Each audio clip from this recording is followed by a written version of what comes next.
You have gamblers like him, and everybody's watching him, and everybody's telling him how great he is, and he's basically the narcissist. See, social media is extremely narcissistic. I came into this with a knowledge base in that already because my father was toxic and my mother was a willing victim. So all of his followers that are willing victims, when they see me possibly casting some negativity towards the grand narcissist who is this kid who plays online for, listen, I don't even know whether that playing is fake or not. I don't care whether it's fake or not. I only care whether Nevada would pass that money through compliance. So all of his willing victims became mobilized because they're under his spell, and they all came after me. All right, guys, one of the show's favorite guests is back on. Vegas Pauly C. Let's go. Well, hello. I love him, man. Yeah, we get some interesting comments whenever you come on. Oh, really? Yeah. Wow. You know, it's interesting because like I was telling you just as the lead up to this, ask anything you want. Everything is an honest answer. Like if you're an addict, I think you learn that you're either going to be an open book or you're just going to be the biggest phony in the world. So I just decided to lead with, open book. Yeah, that being said, we'll get straight into it. Okay, get into You it. got some recent beef with this one guy named Exposed. Yeah, can you believe that happened? What happened exactly? So I got the information that he had been playing at Resorts World and a couple of other places. And, the God's honest truth is that I live right down from Resorts World, and I have beef with them. I got thrown out of there twice. I'll tell that story in a second. Yeah. And they have a source of funds law in Nevada that is very strict about where did the money come from. So the money comes from a online website called Rubet. And listen, I don't know enough about Rubet to comment on it, but I know that they can't get licensed in the United States. I know that it's considered an illegal website. And I know that that's where his money comes from. So I addressed it in the video without going into too many specifics. And he contacted me, and a lot of people threatened me pretty bad, really. Like I got a couple of, pretty serious things that I thought were serious. But it's like I always tell them, let's go, show up. One guy says, I know where you live. I said, come on, come over. And the reason for that is not because I'm brave or tough. It's just because I want to get it over with. I don't want to live with it over my head 12 hours, 24 hours. So I got a lot of threats from his people, and then I spoke to him. And it was just one of these things that you hear out of people's mouths sometimes. And I'm sorry, but I consider there's lower IQ people when they say this. I don't want your name in my mouth. I don't want my name in your mouth. I don't want my name in your mouth. And so I got a lot of that from him. Why are you implicating me in this? And the bottom line is that they have to be very careful with source of funds in Nevada, like where did the money come from? So before I made this video, I went to two of the highest ranking casino executives in Las Vegas that I know. Yeah. Okay, one is number 2, one is number 4, let's just say. At Resorts World? No, just casino executives. I told them this story and I said, would you allow someone with this money trail to play in your casino? And they both said that it would have to go to compliance and that it was a very bad look and they're not sure whether or not compliance would pass it for their places. Like you can't come in with big money if it comes from a strange place. How much did Exposed come in with? I heard he lost $1 million, $1 million, and $1 million. So I guess he lost $3 million. But the first $1 million, I made a mistake in the video too. The first $1 million was at another casino, and then the second $1 million was at Resorts World. Got it. And then the third $1 million was at Red Rock. But I don't want problems with Exposed or his followers. It's a news story. They were like, you're defaming him, or that's my boy, or whatever. Which goes into a whole nother conversation that you'd only know if you were a gambler or you really, really knew the psychology of gamblers. You have gamblers like him, and everybody's watching him, and everybody's telling him how great he is, and he's basically the narcissist. See, social media is extremely narcissistic. I came into this with a knowledge base in that already because my father was toxic and my mother was a willing victim. So all of his followers that are willing victims, when they see me possibly casting some negativity towards the grand narcissist who is this kid who plays online for, listen, I don't even know whether that playing is fake or not. I don't care whether it's fake or not. I only care whether Nevada would pass that money through compliance.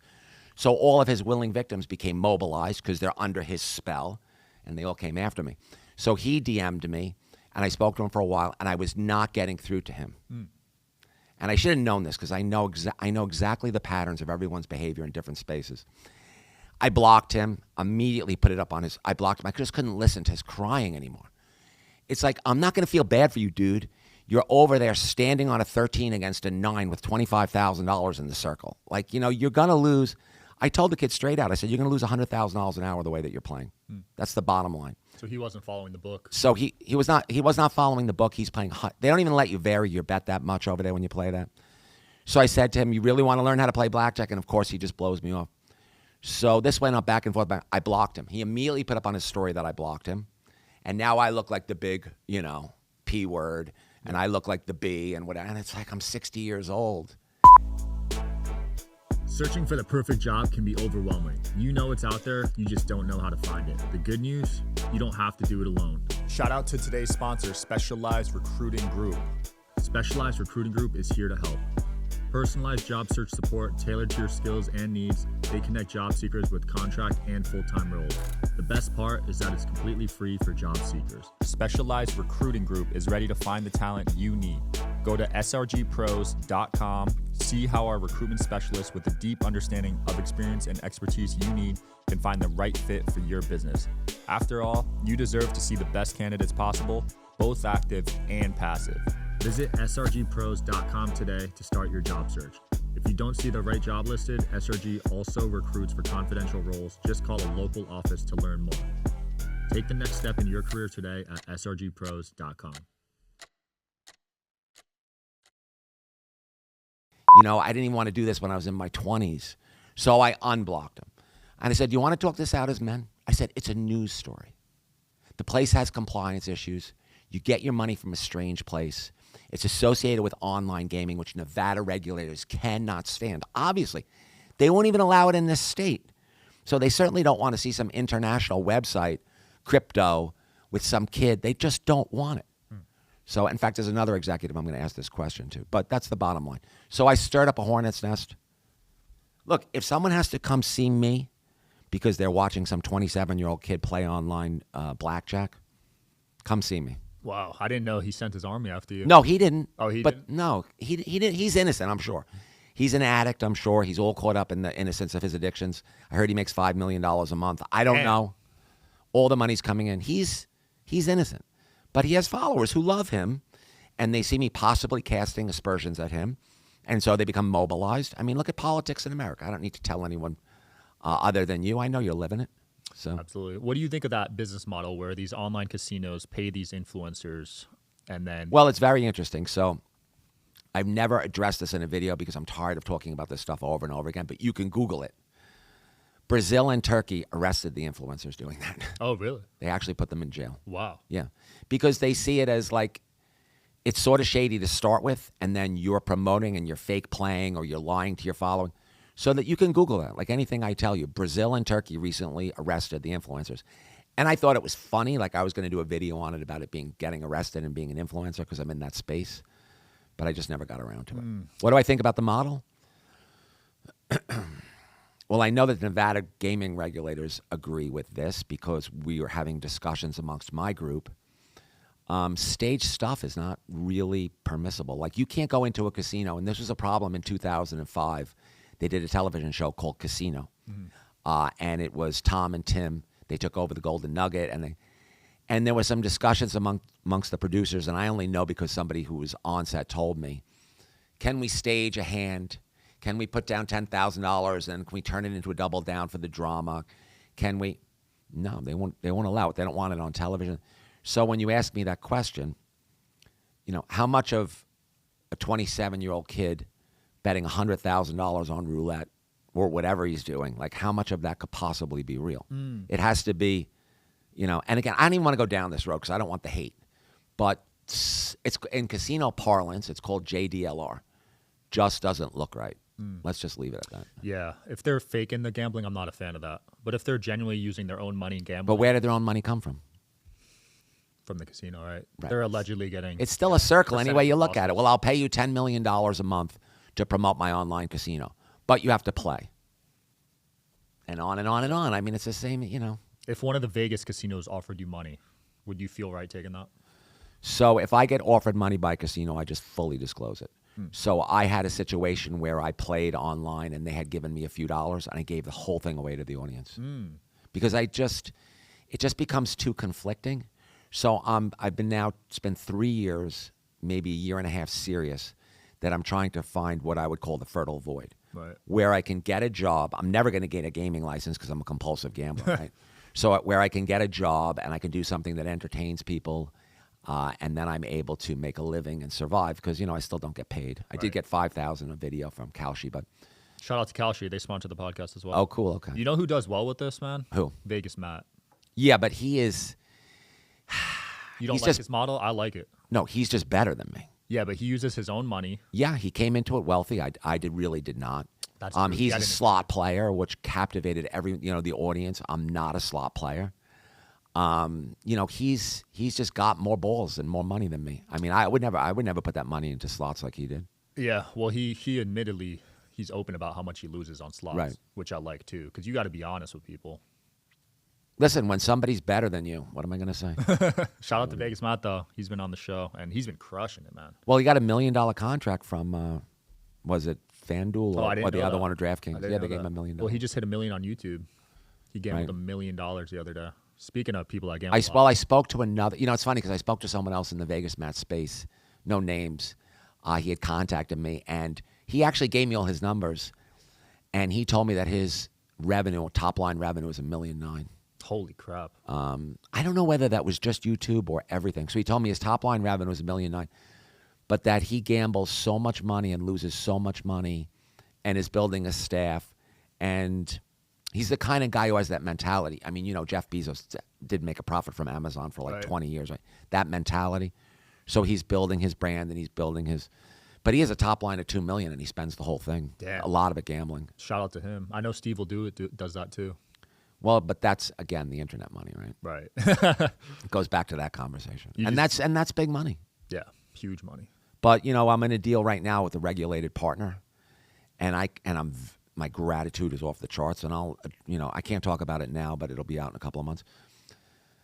I wouldn't be able to do this if I was in that space like that. Yeah. I'm coming into it, clean. It's perfect. I love it, man. I just saw you gambling with my boy John Sarasani the other day. Yeah, so Skylar Dice, shout out to Skylar Dice. Skylar Dice is the general manager of the Strat, and he contacted me about a year ago. And, I always use this term. Steve Wynn used to call them gorgeous personalities. So it's someone who just has it, It's someone, he smiles through his face. He's very authentic. He's really about taking care of the gambler. In fact, the other night at dinner, I heard this the first time out of his mouth. He said that, I've been doing this since I'm 19. I love it. I love this industry. I heard him say that. And I kind of knew that. The other guy that just loves this industry is Jonathan Jostle down at the Plaza. And I don't say that because I'm down there all the time or I'm trying to do business with him. He said to me when I first met him, he goes, I've worked 17 years in this industry. I've never worked a day in my life. Isn't this incredible? But Skylar Dice cut from the same mold. So I said, Skylar, can I play Crapless Craps live in your casino? He said, absolutely. This was about 6 or 8 months ago. And to play Crapless Craps, you come in with $5,000 or $10,000, and you can definitely lose it. When I played 6 or 8 months ago, I played with $5,000. I ended up with $3,000. I took the hit at $2,000. I still had some liquidity at the time. But honestly, I'll just be straight out honest with you. I'm broke off my ass doing this. Like I'm not able to monetize. I just borrowed money from a very close friend, a lot of money, to make it through to what is theoretically my first paycheck. So I can't really afford to gamble live like that. So John Sarasani said, can you set me up? Absolutely. I knew him. I like the big energy. I like that he's a gambler. I met him. He's 6'5". He's in really great shape. Here's a point I want to make about him that's important. I see a lot of the comments like on my chat are like, oh, he's so full of himself or he's got an ego or whatever. But I like to ask the audience, and I'm serious. If you were 6'5", right, and had his face and were in the kind of shape that he's in and had whatever he's got, I don't care whether it's $1 million or $20 million, but I know he's living more like he's got $20 million. And you were that guy. Like, he tries to be humble. He tries to be a sweet guy. But think about it. Wake up tomorrow as him and take a look in the mirror and be humble. He does try. People should know that he's not like this bad guy. Yeah, he's big on camera. Yeah. The guy's got it. It reminds me of these girls that are just so attractive. And then you'll hear guys talking in the corner. Oh, she's a bitch. Oh, maybe she has to be just to make it through the day. Can you understand that? No, I do. I think on the internet, there'll always be those jealousy type people. I know, but in real life, like this is really old man advice. Yeah. in real life, if you're a guy 25, 30, 35 years old, and you're just a guy, you're not, you're an average guy. These beautiful women are bothered all day long. Like, I have empathy for that they have to, I'm not, by the way, I'm not virtue signaling. I always thought about how annoying it must be to have all these guys coming up to you all the time. Yeah. Well, now it's even worse. They get hundreds of DMs. Oh, I know. You know what's funny? And of course, some of them are cashing in on it. Good for them. Yeah. I mean, if you were a girl, it'd be tempting. For I don't think it was your podcast. It was another podcast, and they had two girls sitting there, and they were attractive, and the conversation was, why would you ever go to college if you're an attractive girl? That was the actual conversation that came up on my TikTok, and I'm just like, as an old man, it's almost painful to watch. I love it, man. We got to talk about your other drama with Mr. Perez Hilton, who just came on the show. What happened there? The thing about Mr. Irrelevant is this, and I always tell people on the podcast, he just doesn't get me angry. Like, I did do one video where I put him crying in the middle of the video, full disclosure, but I don't wake up in the morning and think to myself, I'm going to the gym today. I'm going to work so hard. I'm going to show Perez Hilton that I'm a winner. I'm not a loser. I'm going to show Perez Hilton that people really talk to me. He just doesn't inspire me that way. And I think it's because I really know in my heart from his behaviors that he's really hurting. And then, he hasn't had it easy, I'm sure. He has an alternative lifestyle. I mean, I think everybody's aware of that. Yeah. How hard was that in the 80s? Really hard. So think about the pain that he has. So and he's about 50, and he, my relationship with him started funny because he DM'd me. I would put up a video about Las Vegas, and he had 5,000 or 6,000 followers on Instagram, and he had his millions of followers on his other platforms. But he sort of was like trying to get traction in Vegas, and I didn't know any of this at the time. And so he started a Vegas TikTok or a Vegas Instagram, and I would do a video, and he would either repost it or he would say, good job. And at first, maybe I thought it was a fake account, but 20 times, I made a video of him doing this. 20 times he posted a video, and I wrote, good job, and thank you, and heart, and, the hands. Because I was thankful. I was thankful that Mr. Irrelevant actually noticed me and was posting. I go to bed one night, and finally I said to my girlfriend, after about the 20th time he reposted one of my videos, I said, look, honey, Mr. Irrelevant knows who I am. And this is, a little earlier in my social media career. She says, what are you talking about? She goes, that's a fake account. He doesn't know who you are. And, I went to bed I was kind of feeling good about myself. I went to bed this big, and I thought to myself, he doesn't know who I am. He's Mr. Irrelevant. I almost slipped up there. He's Mr. Irrelevant. He doesn't know who I am. And I'm okay with that. I'm okay with taking that pain. Side story. Because as an addict, when you get that shot of pain from somebody, about 15 minutes later in my body, that adrenaline hit turns into dopamine. It's a precursor to dopamine. So maybe I was hurt for 15 minutes, but after that, I'm like, I slept good that night. I felt good when I woke up the next day because I got that shot of dopamine before I went to sleep. So time goes by, and he keeps giving me the hands. And one day, the internet is so smart, of course, it sends me the algorithm, and it's Mr. Irrelevant talking about Paul L. Contino, who's a casino host in Connecticut who stole points from players and got caught and got fired, may have gotten probation or something like that.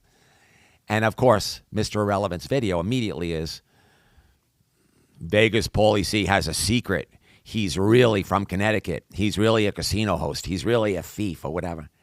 And I just lose it. Not angry, just laughing because I know the story because I've read every story on gaming for the last 40 years. And you know that if I see a story about a casino host with the same name as me, that's going to be seared into my memory, of course. And I also was laughing because I was a customer at Foxwoods.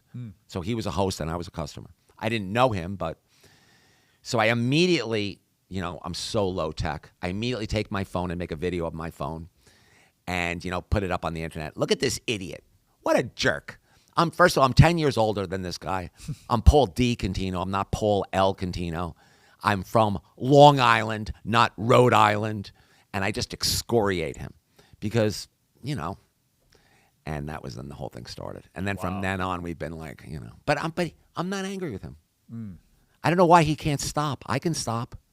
I don't wake up in the morning and think, oh, I wonder what he's doing. So no, he just doesn't. He doesn't seem like the type of guy that lets stuff like this go, to be honest. I'm okay with it. He's in the business of that. You know, he's got to report on He's never going to get me because I work so clean. I'm in a monogamous relationship for 7 years. So even though I have that little job at the Peppermint Hippo, one night, I saw him post about that, actually. I hide in the other room. Like at my age, and believe me, and I was in there hardcore until I was about 47. I was in there one night when I was 47, and 4 guys across the bar from me, they see me talking to a young girl. She probably was 23, right? 22, 23. And she's really doing her job, which is basically to get my money. So she's flirting with me, and I'm standing over that. Now, I'm 47. Not only am I 47, but I'm bald, and I was obese at the time. It was right before I lost a lot of weight. So I'm 230, and I'm standing over there, and I look like an idiot. And they start denigrating me from across the bar, and they're telling her, get away from that old man. What's wrong with that old man? And I swear to you, this is what's funny about it. At 47, it was the first time I was ever called an old man. So I'm looking around like this. Like, who's the old man? I'm not the old man. I was the old man. And I was like, you know what? Maybe I got to take a little step back from this whole adult bar thing, you know? And I did. And by the time I was 50, I had already wasted maybe $1 million. At the strip club? At least. Holy Because I was crap. my very first girlfriend, no. I thought you were about as a stripper. I am going to tell you yeah? a story. My very first love, her name was Evie, and I was 27 years old, and I was making $150,000 a year. But you have to remember, this is 1991. Right, so that's a lot. So that was a lot of money. Take home. Like, my taxes got paid at the end of the year by my partner. My partner was an accountant. So I got $3,000 a week take home. So first thing I did was I went over to the Cafe Royale, which is still there. It's in Farmingdale. And I think the guy that used to be the manager is now the owner. His name is John. You know, he'll never see this. And I went over there, and he actually knew her, and she's up on stage. You know, I mean, I'm just going to tell this story like it is. I'm 27. I'm awkward. I'm unattractive. I got nothing going on. I never saw a girl with a nice body. Yeah. Like, I never saw that. Not like in person, you know.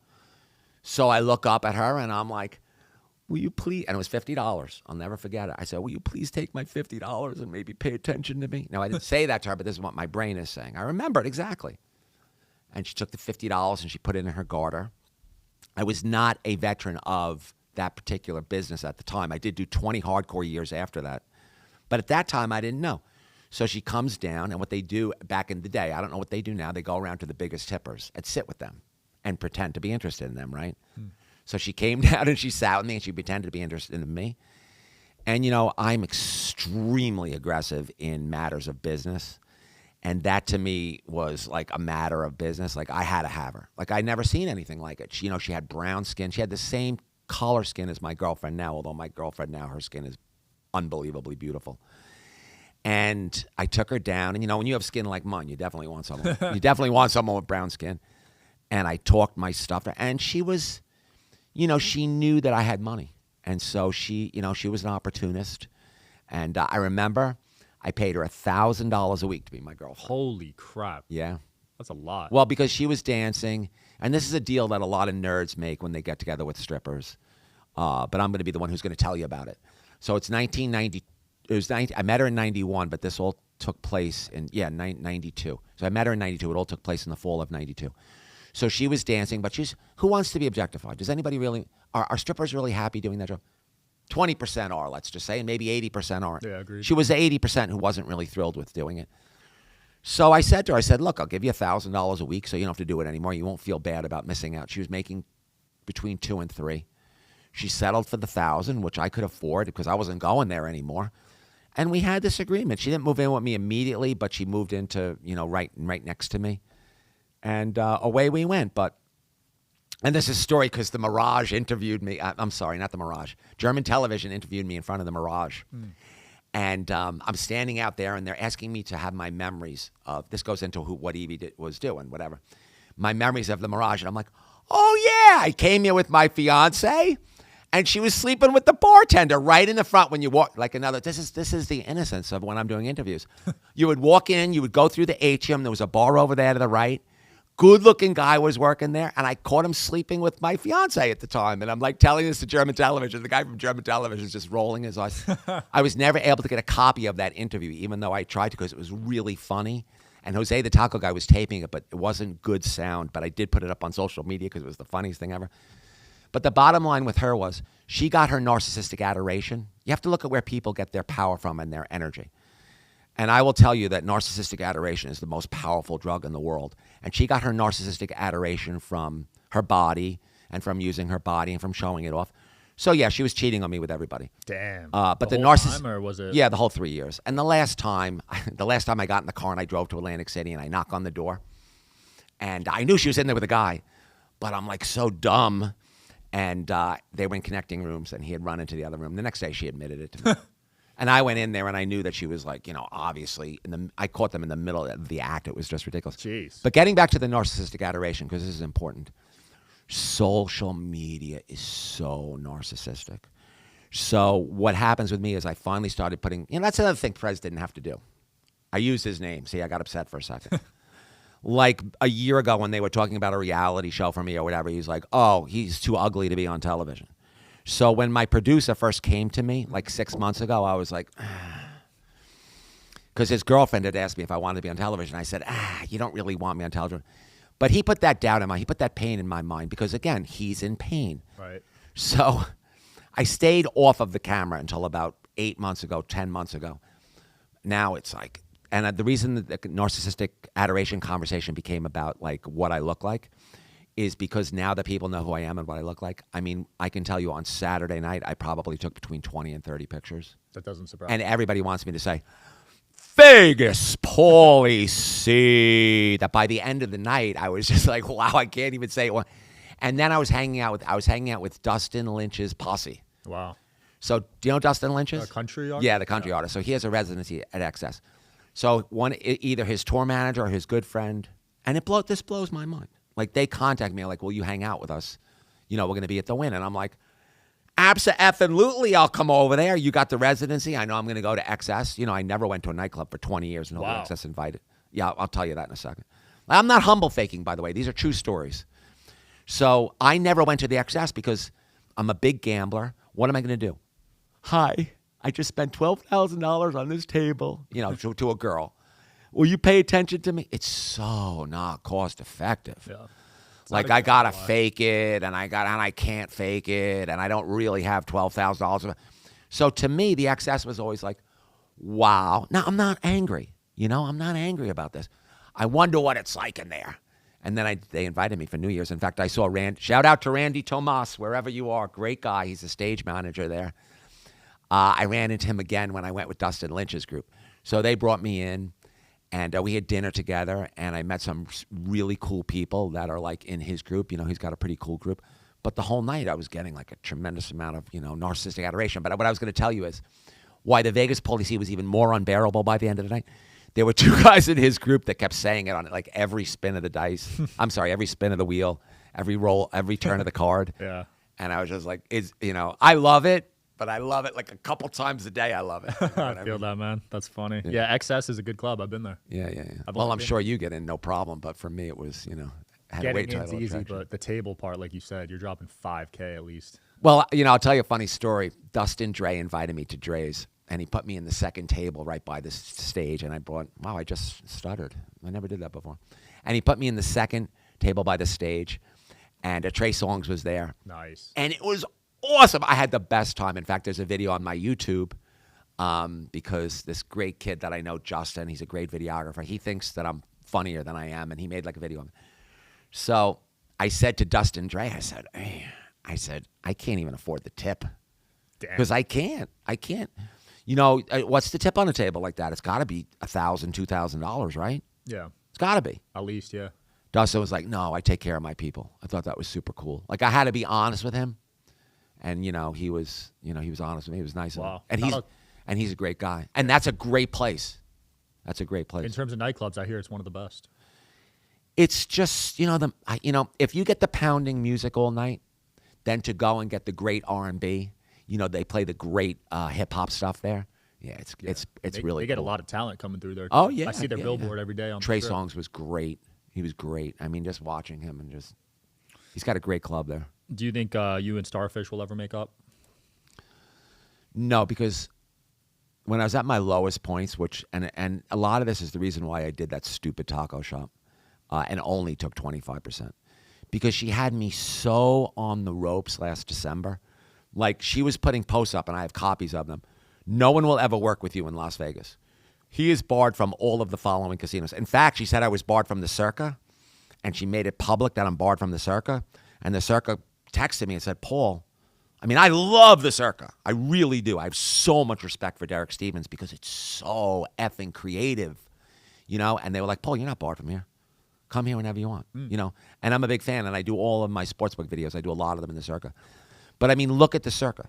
The Circa is that incredible sportsbook. It just throws the energy off of the sportsbook into the casino, and you feel it. Have you ever been there on an NFL game? Yeah, it doesn't feel like you're downtown when you're at Circa. Oh, my God. Well, that's the point with the Circa. If the Circa was just on the corner where those idiots at Resorts World are, if he just had that corner, I know he would be doing. You wouldn't even be able to get a room in there ever, and he would have 3 times the rooms. But he's a guy, and I don't know him, and I've never met him, and I've never talked to him. But this is the way I feel, which I guess I shouldn't be saying. I just feel like he's a guy who's so into Vegas history and so into what Vegas was that in his mind he just had to, revitalize downtown. And he's done it. I mean, you could stay at the D. It's like $70 a night. It's clean. The casino is cool. It's got the long bar. It's got good games. It's got a good blackjack game. It's got great energy. And that's like probably the best cheap hotel to stay at. It might even be the best cheap hotel to stay at in Las Vegas, although I'm a big fan of the Tuscany. Then if you want to really live some history, because the Golden Gate is the oldest hotel, I am telling you straight out, I don't think there's another operator in the gaming space in America who would have done what he did with the Golden Gate. He brought it back. They would have it as a slot house. It would just be slot machines. You would walk in there. They'd have 3 employees and go after yourself. He's got girls in there doing the Watusi up on the stage. He's got great games in there. He's got great energy. He's got a full casino. He's got an area over there around the corner. He's got the 1909 fountain, which is super cool to see it. He has a museum in there. And he renovated 2 suites upstairs. They're incredible suites. I got to stay in one of them once. And then he's not done yet. He says, let me pay. And he paid top dollar for that real estate. I did a video. He paid $13 million for a 12th of an acre. What? He bought it from Haim Gabay in 2016. It's in the Las Vegas Review-Journal. I did the research on this. Then Haim Gabay took the money and bought the world's largest gift shop, which is on the corner of Sahara and the Las Vegas Boulevard. But anyway, he paid top dollar. He's not public, and I don't know his numbers, but he spent plenty of money building that place. You can see it, and nobody else would have done that. So it's like 1, 2, 3. He saved the Fitzgeralds. I think it was before it was the D. He saved the D. He saved all the history at the Golden Gate, and then he built a super amazingly creative hotel casino with I don't know that there's a hotel casino that has better energy in it. I don't know. Ben Circa? Yeah. Wow. I love Circa. Shout out to Barry's. Yeah, I know. And then Chef Barry. Have you ever met? I know you. Gone 2 days ago. Oh, he's amazing. Yeah, he's great. He's the nicest guy. So they had contacted me. It was one of my first gigs, whatever you want to call it, to come down or whatever. And I sat with Chef Barry, and he said, you want to come in the kitchen or whatever?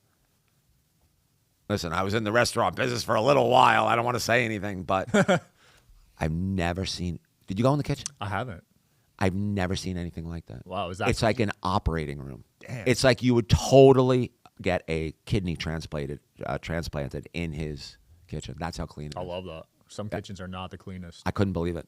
That's what blew me away. And I did a kitchen tour, like on my. This video is like 1.5 years old, but I was blown away. It's one of my favorite steakhouses in Vegas, man.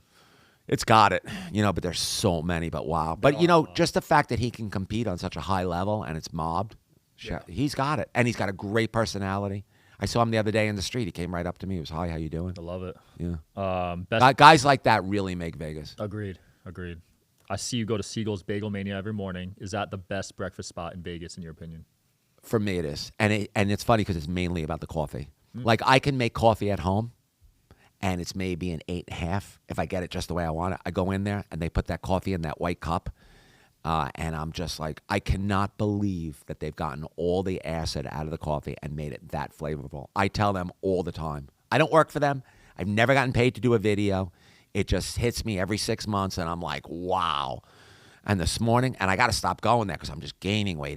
This morning, I had the sesame bagel toasted and a cup of coffee and like an ounce of whitefish. And I almost went there for lunch. Wow. I went there for breakfast, and I almost went there for lunch. I've never had their coffee. And Steve Siegel, people don't realize it. He's probably, wow. So this Kirk Kevorkian, or whatever his last name is, I can never say it properly. Of course, you've got Steve Wynn and Sheldon Adelson. Definitely in the top 10 entrepreneurs to ever come to Las Vegas. Absolutely, he's in the top 10. Is he in the top 5? Maybe. I see Siegel a lot around. And this I can tell you because they told me I can talk about this. They have 10 acres right on the Strip, and they're going to do something there with that. I don't know what. I don't deal with Steve because Steve's busy, and he's running an empire. But I talked to his executive, Alex, who's super nice. And Alex will tell me, we're opening a new store down in Summerlin. And then he also told me, we're going to do something amazing with the 10 acres. So he bought the 10 acres for $75 million, which was a steal, really. Nobody else had the cash. It says it right in the article. Like, I'm not telling his business. It says the person who sold it said no one else could write the check, but Steve wrote the check. Shout out to him. Yeah. If you could ask Steve Wynn anything, what would you ask him? Vegas legend. Ooh, wow. That's a great question. Why wasn't it enough? Why wasn't what you had enough? Why did you have to, do what you did? Yeah. He had it all, right? Yeah. Had the best casino. Again, it all goes back to how you're born. I really believe, and I always used to come up with this stupid analogy in college, or not analogy, but comparison. It seemed to me in college there were two types of guys. Guys that would drink and get violent, and guys that would drink and get placid. And I was always the guy who drank and just got placid, Yeah. But maybe like 20 or 30% was smashing things, and I'd be like, God, you guys are going to destroy the pool table in the rec room? Why would you do that? Someone's got to clean it up.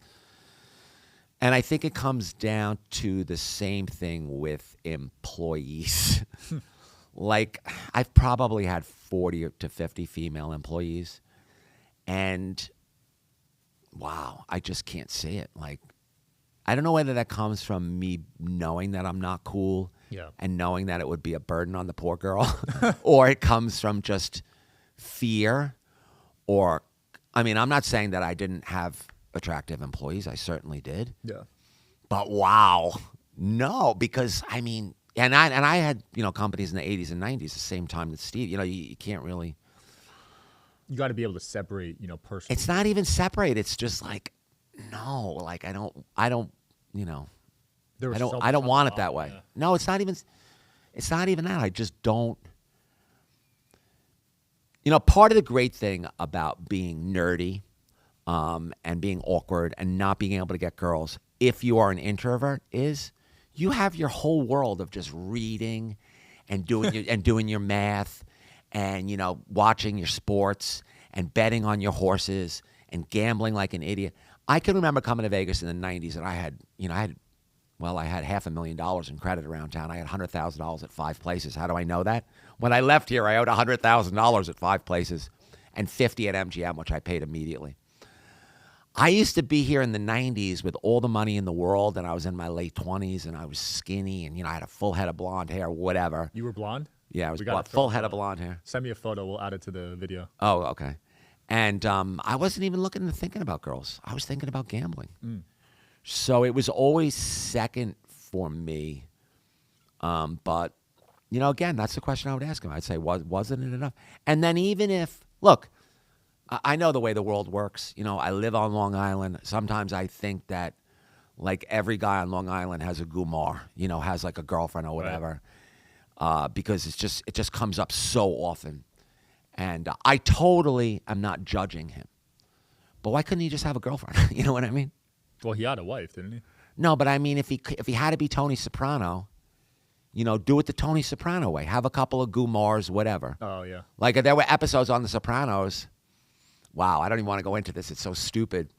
But Ralphie's girlfriend was trying to, like, be Tony's girlfriend, and Tony was like, no, I can't, Like even Tony kept it, have a couple of girlfriends, respect them. It's separate from work. Like, what I'm trying to say is, if you have that much money, you don't need to put that pressure on anybody. Yeah. That's what I don't understand. I guess it's hard for us to put ourselves in that position because we've never had that much. It's easy to say these things. Not judging. I just can't understand it. Yeah. Not judging. It sounds like getting girlfriends wasn't on your priority list when you were younger. Well, so when I was 17, 18, 19, I tried, but it was just like, it was no, no, no, no, no, no, no. I always look at that situation in Columbine, the shooting in Columbine. And, Dylan was a weirdo, the guy that did that. And again, it goes back to the guys who drink and get violent and the guys who drink and get placid. When I was rejected at 17, 18, I know now chemically what was going on. Yeah. And that's why I'm like, okay, and that's why I can explain it to you.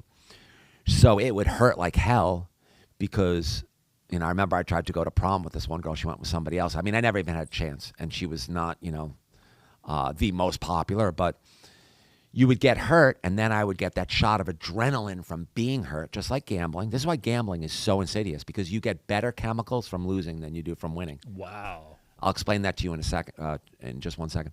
So I would get that shot of adrenaline, get that rejection, hurt for like half an hour, and then I'd be tranquil. Then I'd be like, yeah, and it hurt. But I think, and I really believe this in life, I think the marketplace tells you who you are and where you belong. So, I've been doing Instagram now since June 23rd of 2023. I got about a year and a half doing it. Mm-hmm. The dinosaur got me 42,000 followers, abandoned the account. I took it over a year later. I had 42,000 followers. So for a long time, I was getting like 1,000 a day. Now I get about 300 to 500, so 1,000, 8,000. And I saw it growing, and I did my videos. So I said to myself, wow, the marketplace likes what I'm doing. And then I get all the shout outs and all the people that contact me. So the marketplace, so I'll stick with this for a while. Mm-hmm. But I can tell you conclusively, this is my last year of deluding myself. Really? Yeah, because if I don't manifest something this year that I can actually do, like I'm incapable of even if someone called me 5 minutes from now and said, Paul, come down to, this is the world's greatest gambling gift shop. I'm just making something up. And we'll slide you $5,000 under the table. I'm not capable of doing it because the fear will be in my voice when I do the video. The video will be very inauthentic. There's videos that I've done where I say something that's a little questionable right in the video, and I can hear the pitch in my voice change. Wow. All of that excitement, all of that, I'm genuinely, like there's times of the day that I just can't do videos, It was funny last night, and they reached out to me, by the way. Last night, Mark Wahlberg's tequila company was doing a promo on the record at Park MGM. So I got invited to come to a Super Bowl party there. So I'm at the Super Bowl party. So one of the promoters there says to me, Paul, you need to do a video for Mark Wahlberg's tequila. Do a promo video for that.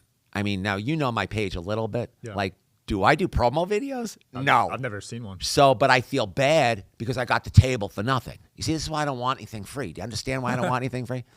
So they hand me the bottle and the 3 girls. Nice young ladies. They were nice young ladies. That's the way I feel. It's like I'm like grandpa.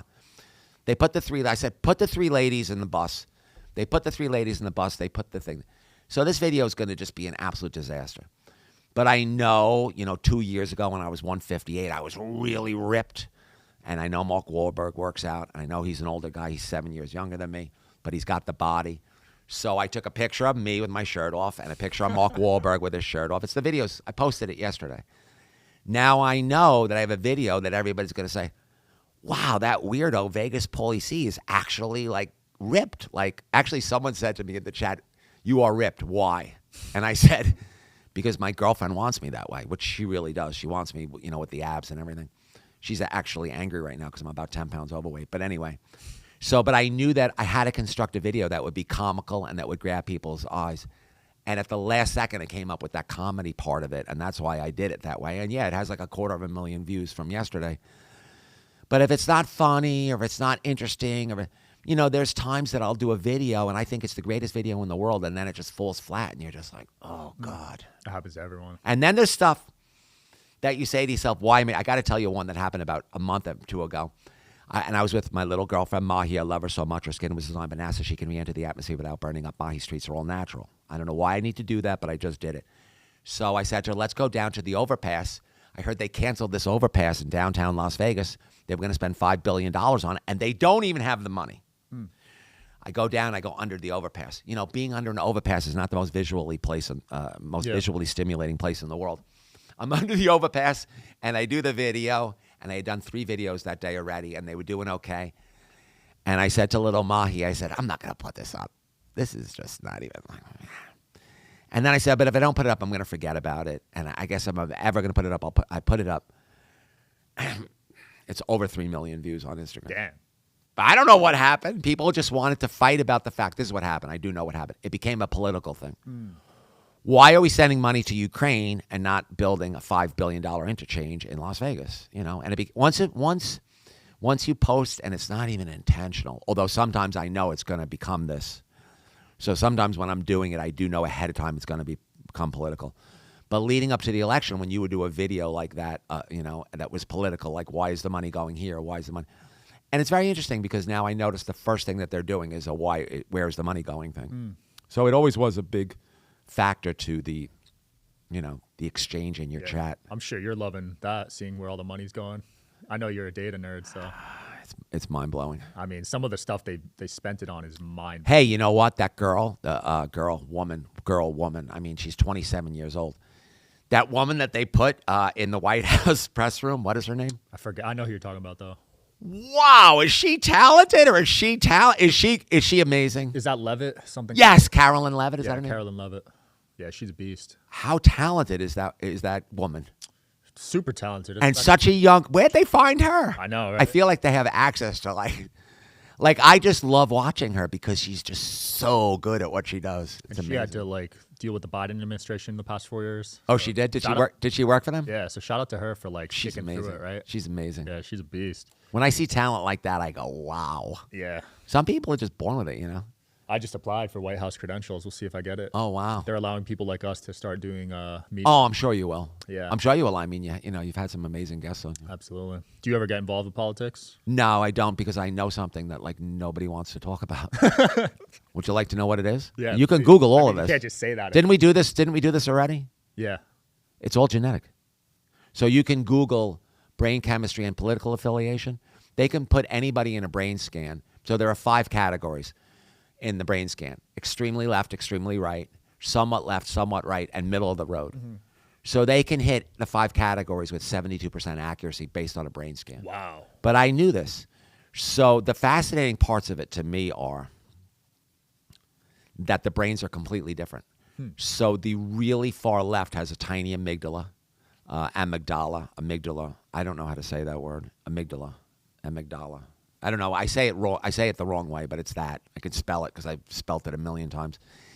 And the far right has a much larger amygdala.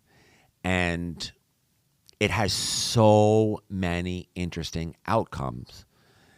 And I think that people get all caught up in it, and they don't realize that the person that they're fighting with has absolutely no choice in the matter a lot of the time. So you can't even change their opinion. So why even bother?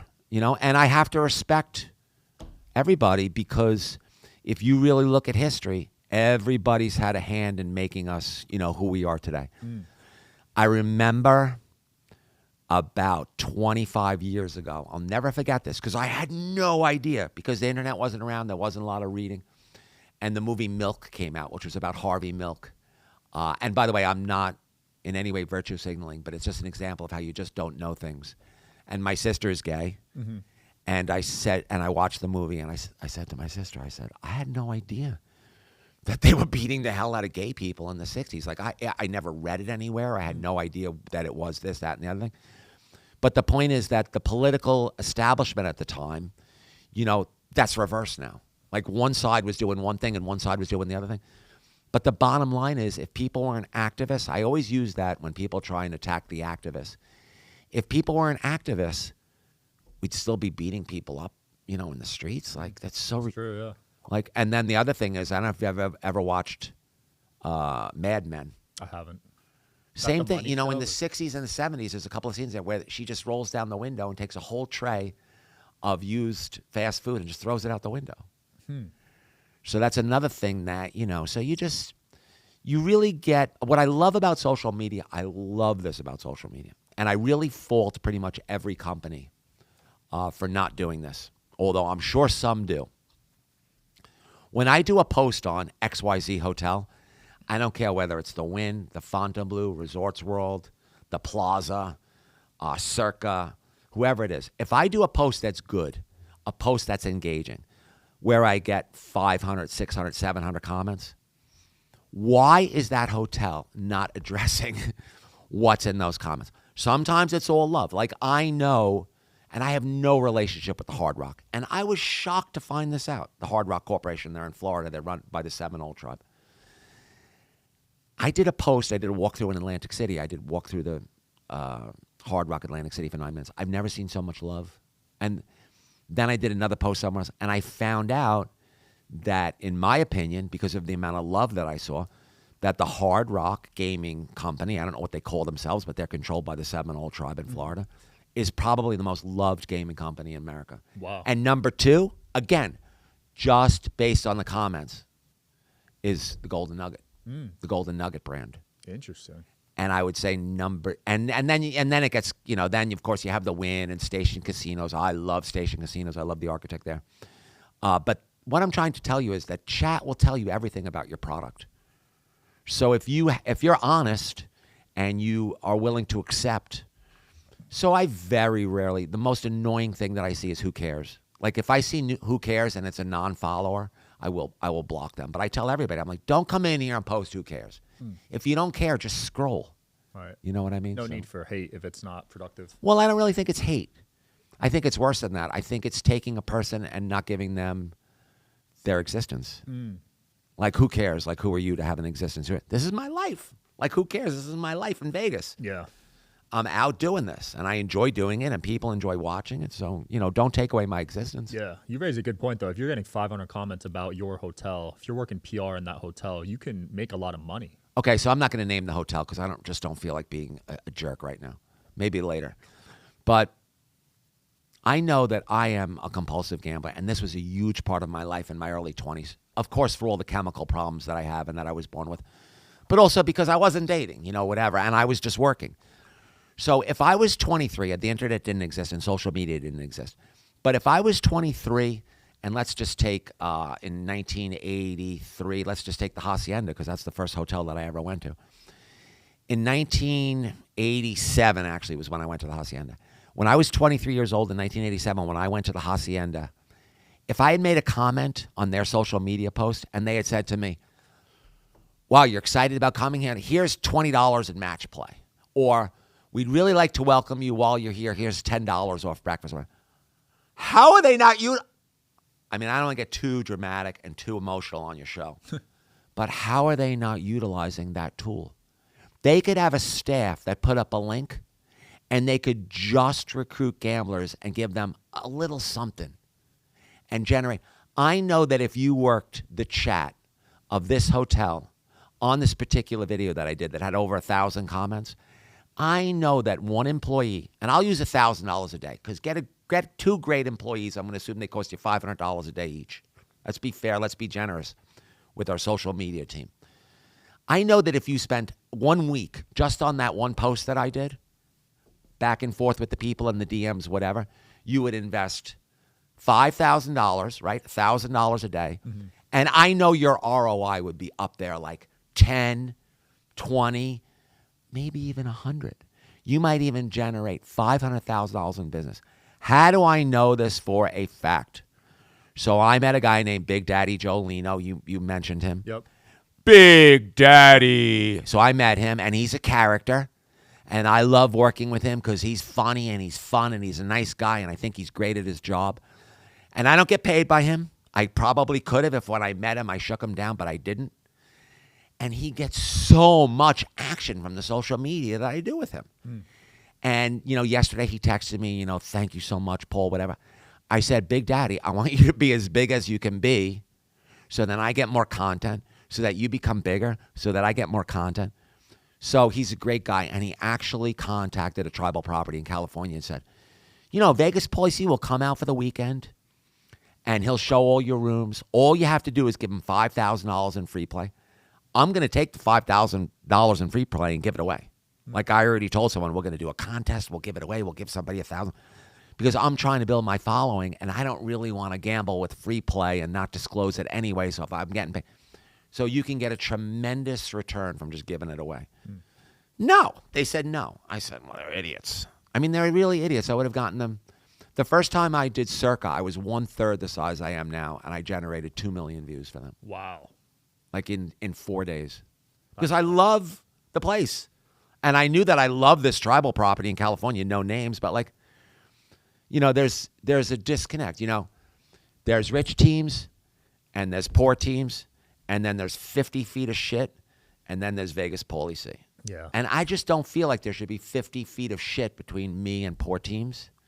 So in that way, and I don't really think it's ego, in that way I feel like there's a miscommunication in the market or something. And maybe it's because I'm an asshole sometimes. Maybe. You know, or maybe because I'm real.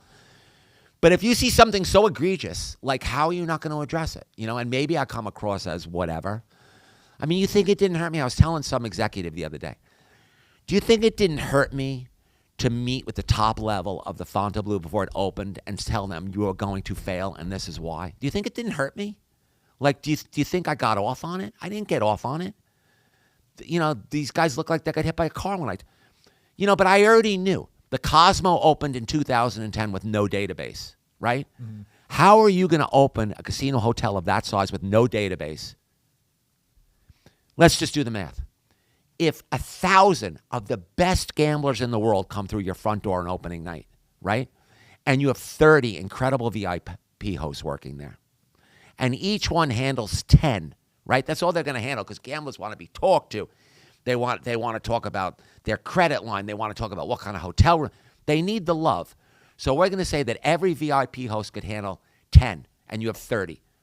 70% of what you were trying to do just went out the door. And this is why you don't open with no database. You find a way to build. They have something called central credit. You have reps who can build your database that come in with a mailing list or a list of people that they're going to call. How can you not open? And the executive at the time, I'll never forget it. No names, but trust me, top of the top. We were busy. This is like the most critical thing. So I don't know this because I'm a genius. I don't know this because I've worked in gaming. So many people will say to me, who the hell are you? How do you know? I know this because I talked to guys who were at the Cosmo in opening night in 2010. And what did they tell me? Exactly what I told the people opening at the Fontainebleau. But they didn't care. They were like, look at this TikToker abusing us. So the whole thing fell apart. Is Fontainebleau still struggling? Yeah. Yeah, it's still struggling, and it's a beautiful hotel. It's a beautiful hotel. It's got wide hallways upstairs.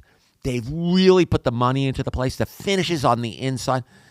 I mean, I'm not saying it's the Waldorf Astoria, but let's just use this as it's the Waldorf Astoria, and Resorts World is like Motel 6. I mean, I learned so much by reading my chat, but I also pick up funny things. And one woman on my chat, we were talking about Resorts World, she said, let's just face it, it's a self-service hotel. They opened with no room service. I remember I stayed there, and I was like, and an executive said this too in my chat. They said they thought that they were going to replace people with technology, and it just didn't work out. Like, I'm learning so much. I don't come to this with all the knowledge in the world. I'm learning so much from my own social media, and I always meet industry.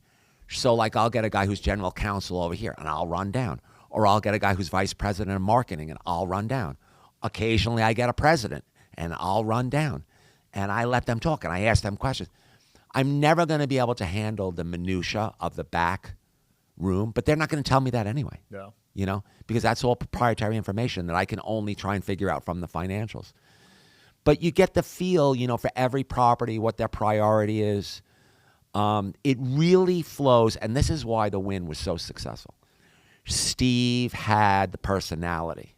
Steve gave the love. Steve was interesting. Steve had a great voice. Steve was incredibly creative. But Steve said this, and you can go and you can watch it. The drapes, the carpets, the rooms, and they have the best of everything there, and they still do. The finishings. None of that matters without the people. Somebody called me and they said that they were the people who are going to be responsible for North Strip development. It doesn't matter the specifics. Whether I get BS'd so much in Las Vegas that maybe he's BS, but I went and I met him. And I took a piece of paper and I drew 3 circles. And I said, here's your $6 billion. I'm not going to put what's here. And I said, here is your hotel casino. I said, you have your $6 billion. Unbelievable. He tells me he does. I don't believe him, but whatever. You have your site. You have even the plans are drawn up for this particular property. I said, what are you missing? What are you never going to be able to get? What are you never going to find ever? Because they're basically all taken, to be honest with you. I said, you are never going to find the employees that are going to do the job that's going to get you a return on $6 billion. You're just not. You're just not, because the industry is not an industry that is heavy on training. It's not an industry that's heavy on love. It's an industry, it goes back to the movie Casino. The eye in the sky is watching the floor man. The floor man is watching the box man. The box man is watching the dealer. The dealer is watching the player. It's a tough, rough, hardcore industry. And if you want to have employees that give the love, you're going to have to give a lot of love to those employees. You're going to have to nurture them. You're going to have to give them that culture. And you just can't do it with a new property anymore. And, I read all the comments about the employees at places like Resorts World, with the overbearing security. An interesting juxtaposition is the security at Resorts World and the security at the Wynn. The security at Resorts World, they're dressed like mall cops that are absolutely going to harass you and absolutely have a bad attitude. The security at the Wynn, they're dressed like safari guides. They have that great personality. I think the Wynn, on purpose, hires all good-looking guys for that job, so everybody looks like they're about to take you on safari. And then you have the Resorts World. And I met with an investor in the project that I'm working on the other day. And, I don't think he's trying to blow smoke up my ass. He says, yeah, I was over there with so-and-so. I'm not going to tell you who, and friend of his. And I was in the corner, and they came up to me and wanted to know what I was doing. Yeah. Now, this particular guy is extremely wealthy. I saw him piss away $40,000 like it was nothing one day. I was like, wow. And they chased him out of there, or they made him feel bad. You know what I mean? You can't go around making people feel bad. Now, I had an incident there. I am definitely a provocateur in a lot of this. And the other day, somebody contacted me, and they said, we really would love an hour of your time. My friend is the biggest fan. And, no ego, but this is what I was told. We're staying in the super suite at Resorts World. If you come over here, I said, I don't know how to price out an hour with me. You want to give me $1,000? I said, I tell you what I'm going to do, because I feel stupid. I said, I'm going to take the $1,000 and I'm going to give it to the taco shop, and I'm going to let them buy tacos for everybody for the afternoon, because we have no business in our taco shop. It's doing terrible. So I killed 2 birds with one stone. I get it. And the guy, he's on CNBC. I'm not going to give you his name, but he's on CNBC. Mm-hmm. I'll double it. He says, I'll give you $2,000. I'm like, wow. I'm in 9 o'clock. I'm in a meeting with somebody, and I say to myself, immediately I go into submissive pose, because if a super famous person is going to ask to give you $2,000, I know I'm going to get content. I thought I was going to get the room. He don't want me doing the room because he's afraid of Resorts World. You run down there, and I said, I can run in. I'll run in the VIP. I'll run in the back. I'll get the money. I'll get out of there, and they'll never even see me. Because you're banned there, right? I'm banned there. But also you have to remember I'm projecting. I know who I am. I know I'm going to run in there. I know I'm not going to cause any trouble. I know I'm going to be a church mouse. I know I'm going to run out of there. So I'm projecting my own innocence on the situation. I go running in there. The VIP room was open. I go running past the VIP. I would say in 45 seconds to a minute, security was, 26 feet behind me. Wow. So we went into the central area, and I see security coming around the corner, and the guy who's famous says, come on, Pauly, let's just go to the room. So I go to the room, and it's the super suite, which is, you see, I can make the separation. The super suite, and I think they have 3 of them at Resorts World. People call it Vegas Matt's bedroom, I think.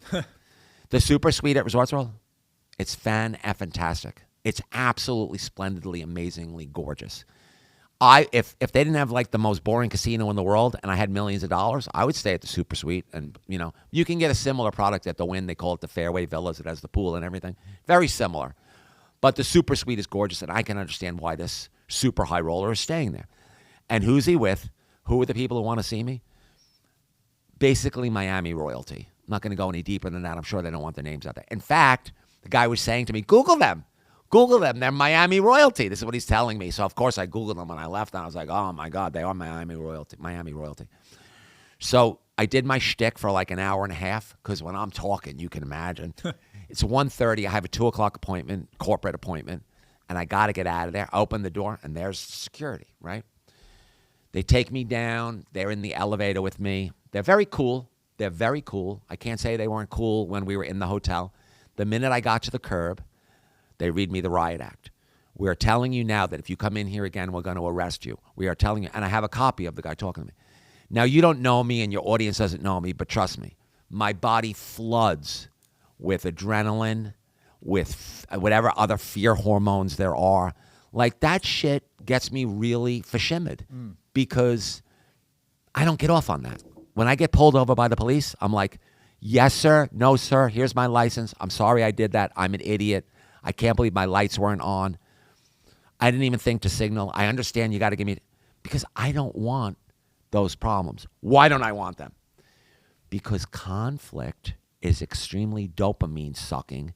So if you're coming into all your situations with limited dopamine, you can't really do conflict. That's why great debate people, great lawyers who thrive on that conflict, they're super high dopamine people. Athletes, entertainers, comedians, they tend to be way lower dopamine. They need to get off, so they end up entertaining you. So I met the other night, there was a big event downtown Las Vegas. Who was there? Steve Wynn's right-hand man from the 80s and 90s, super famous guy, super well-known in the gaming community. A couple of other executives, and the president of that hotel. So, of course, I say to them, what would you do? And I tell them the exact same story. I say, and again, this is my empathy kick. Wouldn't you pump the brakes? Wouldn't you pump the brakes for just maybe that day or 2 days? Or maybe contact him another way? Like, would you do it in front of would you follow him to the super suite where there's billionaire players who are playing to minimum multi-million-dollar credit lines? Do the hallway thing, read him the riot act right in front of your super wealthy guests, right? You're running this hotel. And every executive said they would have not done that, that's a really bad look, that it's high-limit players, that it's a super suite, whatever. They just don't have a brain in their head, in my opinion. And that's the way I tell the story. You know, was I testing them? I'll tell you this. If I could have written that scenario to show what assholes they are, it would have been absolutely perfect. Think about it. I'm sneaking in there quick. I'm going to billionaire clients. I'm picking up the money for charity, and I'm getting the F out of there and causing no trouble. And they still had to be dickweeds. So F them. Did you get arrested, or what happened? They read me the riot act, and they said, if I come on again, I'm going to get arrested. If I come on the property at all again, I'm going to get arrested. Damn, they must have facial recognition or something. They got you quick. You're also pretty recognizable, though. Yeah, I know that. But even so, I'm very recognizable. But even so, why would you handle it like that? Like, why wouldn't you just have a little class? Like, you know, I didn't murder anybody in there. Yeah, well, they probably didn't know what you were up to be fair, from their perspective. I went to the super suite. They know who's in the super suite. How about a little communication? This is one of the problems in these hotels. They're so big that the layers are not talking to one another. Yeah. You know? And then Alex Dixon, who's the new CEO, tells people that I know, I inherited this problem. Dude, you're on property. You know what I mean? And I'm going to be straight out with you. Like, Alex Dixon, like, you're set up for failure over there. They're never going to give Alex Dixon, and I feel bad for this guy because one of his friends contacted me and told me to pump the brakes. And I said, I'm going to tell you something. This poor kid, because he's young, he's only 41. They made this kid president. They're never going to give him the tools to fix the problem over there. And they don't even know what the problem is over there. So this is going to be a black, just the same way I predicted the Fontainebleau. He's going to fail over there. And then 3 years from now, they're going to pin it on him. This is what we talk about, you know, when I'm meeting with executives. Time will tell, man. Well, dude, it's been cool. Anything you want to close off with here? It's been fun. How long did I go? We went an hour and 10 minutes. Oh, okay. Not bad, right? No, just that, you know, it's all about, in the gaming industry, it's all about personality, and it's all about who the CEO is. That's all. I love it, man. Well, we'll link your stuff below. Hopefully you can figure out some money stuff soon, man. You got Okay, good no content. problem. Okay, thank you. All right, check them out, guys. See you next time.